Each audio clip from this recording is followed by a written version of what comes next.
were gonna lead. Okay. Hi guys, I'm Kirsten. And I'm Riley. Welcome back. Welcome. Thank you so much for been joining us for the last few weeks. We've absolutely loved all your messages and your comments. And keep telling us if there's like one subject you really want us to talk about. Yeah. Tell us because we would so love to talk about it. So Riley was just telling me about this interesting analogy of what does toothpaste have to do with words other than the fact that they are both in your mouth. Go! That was good. So my mom, when we were younger, she used to tell us like, be careful, Riley, your words are like toothpaste. And I was like, Mom, what do you mean? And so one day she literally gets a tub of toothpaste. She gives it in my hand and she goes, now squeeze all the toothpaste out. So I'm like, obviously a kid, I'm like loving it. So I squeeze all this toothpaste and it comes out of the tube. And then my mom goes, now try to put it back in.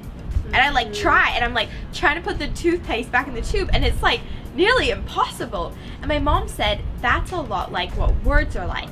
Once you squeeze it out, it's almost impossible to put it back in. And so it's been this really great analogy that I've used throughout life. It's really important to when I communicate, you know, when I'm talking to her, I don't go up and say like really mean things because that's like, once it's out, it's out. When you were saying this, it reminded me of an analogy that my grandmother used to say. So my grandmother worked in retail and customer service, so she dealt with a lot of angry people who were not very nice with their words towards her. She would just imagine a balloon that was fully inflated, and she was just slowly letting air out of the balloon the whole time this person was talking to her, and she would just listen to them and be like, you cannot speak until the air is out of the balloon.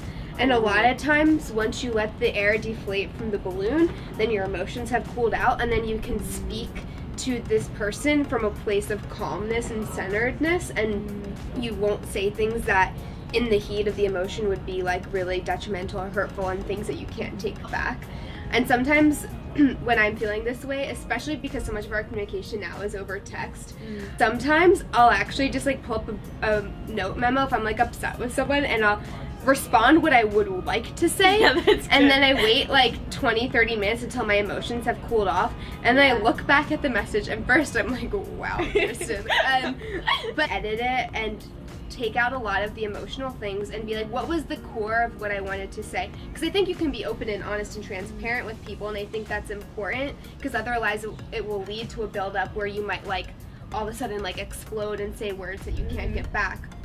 But I think it's just a practice of and like emotional intelligence of like waiting to speak if you're upset about something, especially people that are close to me, like, because I feel like those are the people that you're the most comfortable with, so you kind of take it for granted and you value the words more. It's like you're like, oh, that's a more valuable toothpaste, like, right? I want that toothpaste. When close friends say mean things to you, it's like, oh, that hurts more than a random stranger who says something mean to you, because the value isn't the same.